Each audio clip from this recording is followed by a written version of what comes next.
اہل سرسار کی ایک قوم جسے قوم سبا بھی کہا جاتا ہے، اللہ تعالیٰ کی بے شمار نعمتوں کے اندر زندگی گزار رہی تھی۔ یہ قوم ایک عظیم تہذیب و تمدن کی مالک تھی۔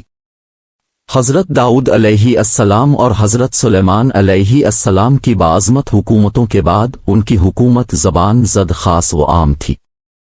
کہا جاتا ہے کہ یہ لوگ گندم کے مغز سے آٹا پس کر روٹیاں پکاتے تھے، لیکن اس بڑیے برعکس وہ اس قدر اسراف کرنے والے اور ناشکرے تھے کہ انہی روٹیوں کے ساتھ بچوں کا پاخانہ صاف کرتے تھے۔ بعد ازاں ان آلودہ روٹیوں کو اکٹھا کرنے سے ایک پہاڑ بن گیا تھا۔ پھر ایک صالح شخص نے وہاں سے گزرتے ہوئے ایک عورت کو دیکھا جو روٹی کے ساتھ بچے کے پاخانے کے مقام کو صاف کر رہی تھی۔ اس شخص نے عورت سے کہا، تیرے اوپر افسوس، خدا سے ڈر، کہیں ایسا نہ ہو کہ خدا تیرے اوپر اپنا غضب ڈھائے اور تجھ سے اپنی نعمت چھین لے۔ اس عورت نے جواب میں مذاق اڑایا اور مغرورانہ انداز میں کہا، جاؤ جاؤ، گویا کہ مجھے بھوک سے ڈرا رہے ہو۔ جب تک سرسار جاری ہے مجھے بھوک سے کسی قسم کا کوئی خوف نہیں ہے۔ کوئی زیادہ عرصہ نہیں گزرا نہ تھا کہ اللہ تعالیٰ نے ان لوگوں پر اپنا غضب ڈھایا۔ پانی جو کہ زندگی کی بنیاد ہے ان لوگوں سے چھین لیا، یہاں تک کہ قحط نازل ہوا۔ بات یہاں تک پہنچ گئی کہ ان کی ذخیرہ کی ہوئی تمام غذا ختم ہو گئی۔ آخر کار وہ مجبور ہو گئے کہ انہیں آلودہ روٹیوں پر ٹوٹ پڑے جو ان لوگوں نے اکٹھی کر کے پہاڑ کے مانند ڈھیر لگایا ہوا تھا، بلکہ وہاں سے روٹی لینے کے لیے صف لگتی تاکہ ہر کوئی وہاں سے اپنے حصے کی روٹی لے سکے۔ کفران نعمت، قحط اور ان کی بدحالی کے بارے میں متعدد روایات موجود ہیں۔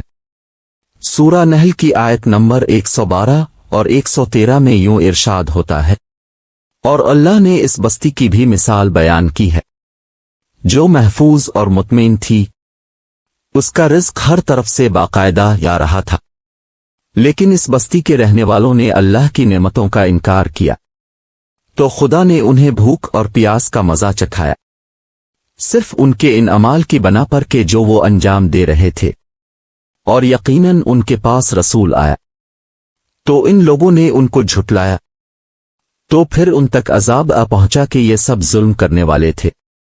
اسی قوم سبا کے بارے میں ایک اور واقعہ بیان ہوتا ہے کہ ان لوگوں نے اپنی زراعت کو بہتر طور پر کاشت کرنے کے لیے پانی ذخیرہ کرنے کی خاطر بلک کے دو پہاڑوں کے درمیان ایک بہت بڑا بند معرب تعمیر کیا ہوا تھا۔ سوراخ اور دوسرے پہاڑوں سے گزرا ہوا پانی اس بند میں آ کر وافر مقدار میں جمع ہو جاتا تھا۔ قوم سبا نے اس پانی سے صحیح طور پر استفادہ کرتے ہوئے وسیع و عریض اور بہت سے خوبصورت باغات لگائے اور کھیتی باڑی کو رونق بخشی۔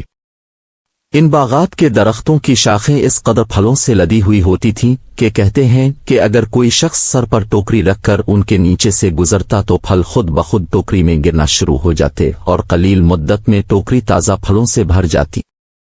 لیکن نعمتوں کی کثرت نے انہیں شکر کرنے کے بجائے سرمست اور غافل کر دیا تھا، یہاں تک کہ ان کے درمیان بہت بڑا طبقاتی نظام وجود میں آ چکا تھا۔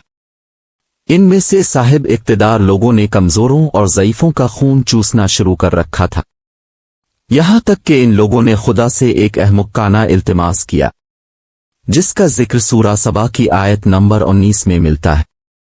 انہوں نے کہا، خدایا ہمارے سفروں کے درمیان فاصلہ زیادہ کر دے۔ انہوں نے اللہ تعالیٰ سے یہ التماس اس لیے کیا تاکہ غریبوں بے نوا لوگوں، عمرہ اور ثروت مند ان کے ہمراہ سفر نہ کرے۔ ان کی خواہش یہ تھی کہ آبادیوں کے درمیان خشکی ہو اور فاصلہ بہت زیادہ ہو تاکہ تہی دست اور کم آمدنی والے لوگ ان کی طرح سفر نہ کر سکیں۔ اللہ تعالیٰ نے ان مغرور پیٹ کے پجاریوں پر اپنا غضب نازل کیا۔ بعض روایتوں کے مطابق ان مغرور لوگوں کی آنکھوں سے دور صحرائی چوہوں نے معرب نامی بند کی دیواروں پر حملہ کر کے انہیں اندر سے کھوکھلا کر دیا۔ ادھر سے بارشیں زیادہ ہوئیں جن کی وجہ سے سیلاب آ گیا اور اس بند میں پانی بہت زیادہ اکٹھا ہو گیا۔ اچانک بند کی دیواریں ٹوٹیں، اس سے ایک بہت بڑا سیلاب آیا جس میں تمام دیہات، آبادیاں، مال مویشی و باغات، کھیتیاں، ان کے محل اور گھر پانی میں غرق ہو کر نابود ہو گئے۔ ان کے باغات اور زراعت میں سے صرف بیری کے درخت اور کچھ جھاڑیاں بچی تھیں۔